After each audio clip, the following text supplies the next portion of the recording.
Moi, c'est la CPDS Meudon a mis en place en 2023 des actions de prévention concernant les gestes de premier secours et l'AVC. Donc, on a ciblé sur les CM1 et CM2. Donc, vous pouvez changer la slide. Voilà. Hop. Ça, c'est un peu le plan. Donc, en fait, on voulu proposer le public concerné, la genèse du projet, l'organisation de petits sauveteurs, l'organisation de la VCM2, qui sont sur 2 classes différentes, le financement, les problématiques rencontrées, et puis un espace de questions, si nécessaire. Donc, le public concerné, on a 13 écoles sur Meudon, entre du privé et du public, qui sont répartis sur 2 territoires de la même commune, qui sont gérés différemment par les pompiers, donc ça aura son intérêt plus tard. En CM1, on a environ 600 élèves et en CM2, 600 élèves répartis sur ces écoles. Donc ça, c'est pas voilà, c'est juste du factuel. Alors, comment on a géré tout ça 2 projets différents en 2023, donc sortie Covid, etc. Mise en place de la CPTS, on s'est attelé à mettre des projets de prévention. On a rencontré, grâce un peu à la mairie de Meudon, qu'on a contacté pour faire ces préventions, qui nous a orienté vers Marie Brulandet, qui avait déjà organisé ça avant Covid. Marie Brulandet est une neurologue de l'hôpital Saint-Joseph à Paris, qui avait mis en place AVCM2 déjà. Donc en fait, on a un peu emboîté le pas sur l'AVC. On a essayé de voir un petit peu comment on pouvait s'organiser avec ça, et on a créé aussi Petit Sauveteur en parallèle. Voilà. Donc on a commencé en 2023. On a eu donc il a fallu quand même trouver et recenser les professionnels de santé disponibles sur notre territoire. On a Pendant ce temps-là, en fait, ça a duré 3-4 mois le temps de préparation. Ça a été finalement assez vite au final. On a préparé un support visuel qu'on verra un petit peu tout à l'heure. Il a fallu former les professionnels de santé au premier secours civique. Donc ça, on l'a fait grâce à la Croix-Rouge française qui est sur Meudon. Donc on a pu former, je crois, une vingtaine de professionnels de santé de mémoire. Et après, il a fallu vraiment organiser la formation des enfants, donc ce qui était la projection, le diaporama, les ateliers, donc tout ce qui est pratique. Et puis, il a fallu gérer effectivement tous les partenaires qu'on avait, c'est-à-dire la mairie, les écoles, la BSPPC, les pompiers et la Croix-Rouge française. Donc tout ça, il a fallu un petit peu mettre tout le monde un peu au diapason pour arriver à quelque chose. Voilà. Je veux bien qu'on change de slide. Hop. On passe à la suivante. Merci. Alors, pour monter un cran, là, c'est l'organisation de mémoire, c'est l'organisation de Petit Sauveteur. Donc, c'est Petit Sauveteur, c'est vraiment basé sur le PSC, donc c'est le premier secours civique. On l'organise sur une matinée, donc on commence par une projection d'un PowerPoint avec les différents éléments, tout ce qui est un petit peu d'apprentissage, de découverte. À la fin de cette projection, on entame en général un premier atelier d'une 15aine de minutes. Ils seront décrits après. Ensuite, on a la pause effectivement des enfants parce qu'on est obligé de s'articuler avec les horaires des écoles. Et ensuite, on enchaîne les ateliers. Donc, ça peut être 3 ou 5 ateliers. C'est variable en fonction du nombre d'enfants et de l'organisation qu'on souhaite établir. Et on finit en général avec un petit débriefing avec tous les enfants et puis un remerciement et tout ce qui s'ensuit, réponse aux questions, etc. Voilà. On va descendre un petit peu. Hop. Voilà, donc les ateliers, on a articulé ça comme ça. Donc on a le massage cardiaque, on a la pose du défibrillateur, on a la désobstruction des voies aériennes, la gestion de l'hémorragie avec la pose du garrot et le pansement compressif, qui sont 2 éléments différents, et on a la PLS. Donc ces 6 ateliers peuvent être un petit peu modulés en fonction du nombre d'élèves. Si on n'a pas beaucoup d'élèves, on fait plutôt 4 ateliers en regroupant massage cardiaque, défibrillateur et puis l'hémorragie. Ça dépend un petit peu du nombre d'élèves. Quand on a beaucoup d'élèves, on fait plus de groupes pour avoir des plus petits groupes. Voilà. Donc après, en fonction du nombre de formateurs qu'on a, en général, on compte 1 pour 10. On adapte, on adapte de façon permanente. Voilà. Ça, c'est l'exemple du diaporama qu'on a mis en place. Voilà, donc vous pouvez y aller. Ça, c'est voilà. C'est des exemples de diapos qu'on a. Voilà, donc le rôle du petit sauveteur. Donc, tu es le premier à pouvoir agir. Tu dois agir le plus vite possible sans te mettre en danger. Donc là, on leur explique effectivement pendant 15 minutes, on n'ira pas de prompt secours, donc il n'y aura pas de pompiers, de secouristes ou autres. Donc c'est le moment où ils peuvent agir et faire quelque chose qui va améliorer le pronostic vital de la victime. Voilà. On peut passer à la diapo suivante. Voilà un exemple sur l'arrêt cardiaque. On leur dit qu'il faut surtout pas avoir peur de réagir. De toute façon, il n'y a pas grand risque à faire une mauvaise manipulation. C'est pire de ne rien faire. On leur explique qu'on considère qu'il y a un arrêt cardiaque si effectivement la personne ne respire plus plus, ne répond plus. Voilà. On va vite, hein. Allez, passer à la suivante. Par exemple, là, alors, sur l'étouffement, effectivement, on leur apprend à reconnaître un étouffement complet, une obstruction totale des voies aériennes. Voilà, donc par exemple, la victime ne peut plus tousser, crier ou parler, elle garde la bouche ouverte, elle est agitée, change de couleur. Voilà, parce qu'en fait, entre une obstruction totale et partielle, la réaction que devra avoir le témoin n'est pas la même. On va passer à la suivante. Pour AVCM2, donc là simplement, donc je vous répète, c'est Marie Bruandet qui avait mis ça en place en 2018. Alors comment ça s'organise? Toujours un petit peu pareil, on a une projection d'un PowerPoint sur l'AVC. Donc on leur apprend un petit peu à reconnaître les signes de l'AVC, on leur explique un petit peu ce qu'est un AVC. On leur projette un film qu'avait fait, je crois que c'était le SAMU sur Vite le 15, avec une petite chanson qui prend bien la tête d'ailleurs, mais bon, elle reste. Donc on leur apprend ça, on leur apprend aussi à réagir en cas de AIT, effectivement, d'insister un petit peu auprès de la victime pour quand même appeler les secours. Donc on projette le petit diaporama pendant 45 minutes à peu près. Ensuite, on a un premier atelier, la pause de 20 minutes et 2 ateliers après la pause. Et on finit avec un petit débriefing. Voilà, donc c'est un petit peu plus court que Gestes qui sauvent, parce que c'est quand même assez dense, ces Gestes qui sauvent. Voilà. On peut passer à la suivante, s'il vous plaît. Donc là, les ateliers, en fait, donc on va voir le dessin d'une affiche sur l'AVC. Alors en général, ils font soit ça en groupe, soit chacun a fait un petit peu son affiche. Et ces affiches, on les récupère et entre guillemets, celles qu'on préfère, on les affiche sur différents événements de prévention, comme le forum de santé qu'on avait fait à Meudon. Donc on avait fait des guirlandes avec tous les dessins. On en a récupéré aussi pour le bus AVC qui passe sur Meudon. Donc on en profite pour voilà, comme ça ils sont contents de voir leur création. Et puis ça interpelle un petit peu les parents, ça motive un peu tout le monde. On fait des jeux de rôle.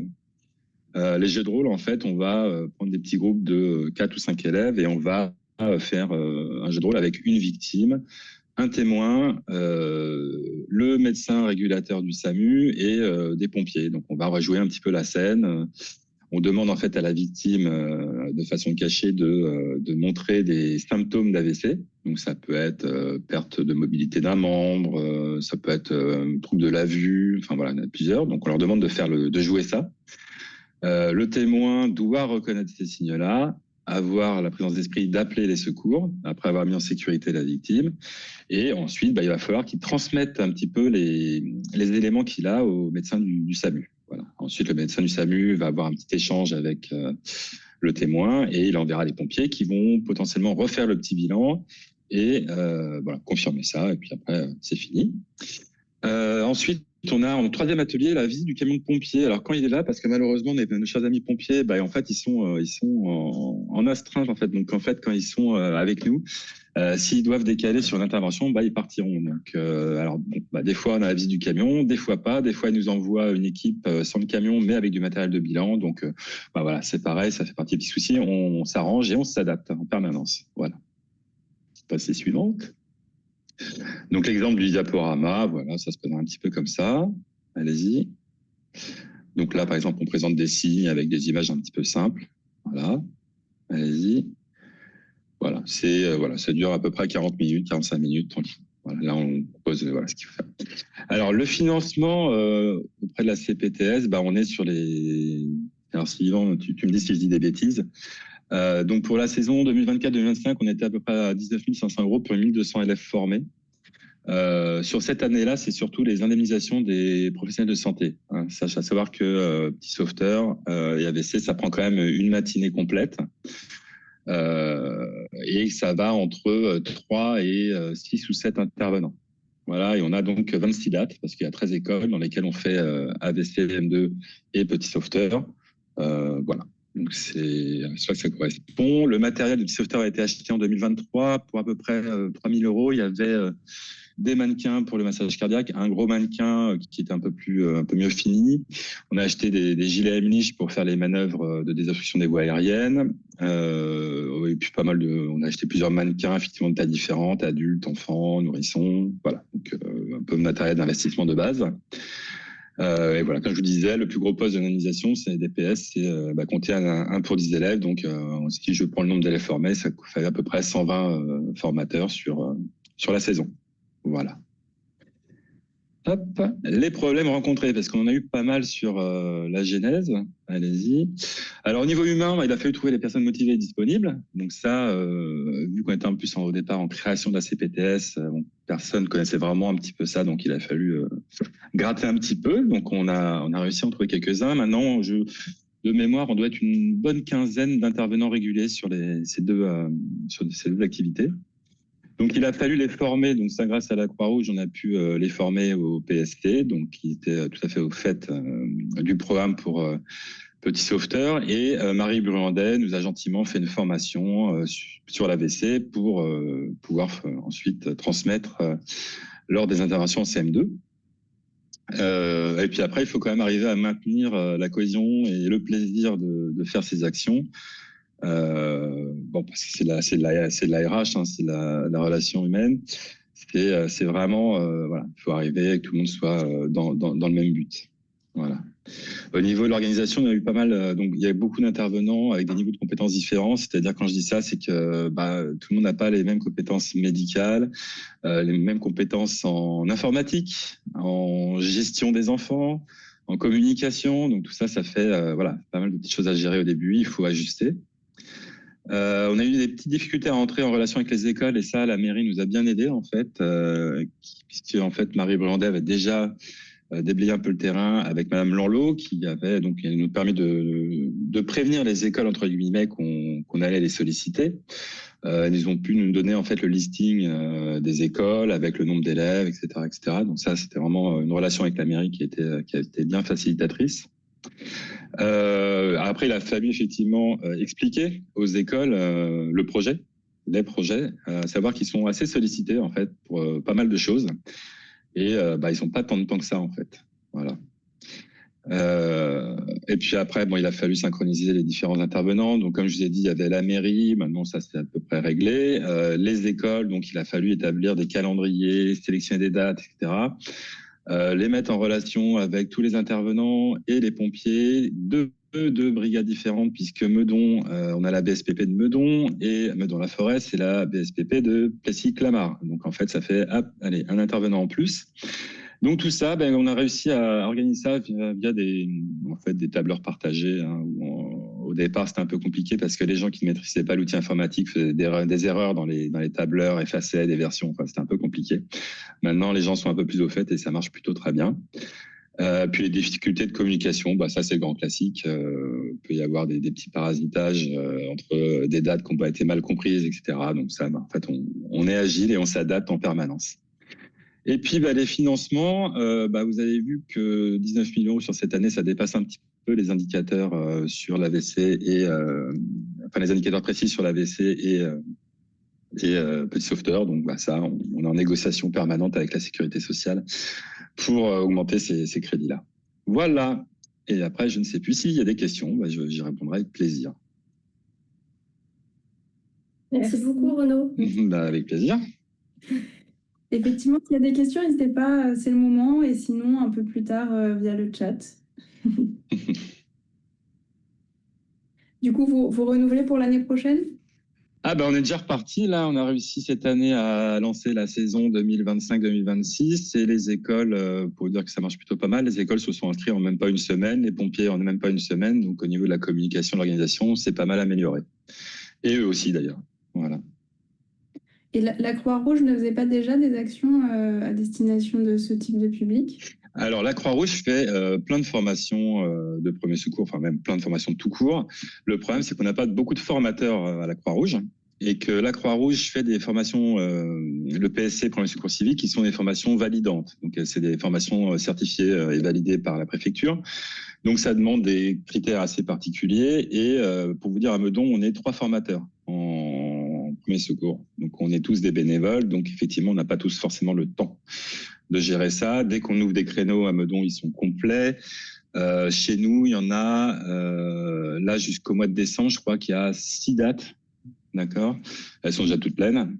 Donc, toujours un problème d'organisation parce qu'il faut les formateurs, il faut les assistants de formation. Ça, c'est toujours un peu compliqué. Et effectivement, on l'a pas fait dans les écoles parce que dans les écoles, il faut un formateur pour 10 personnes formées.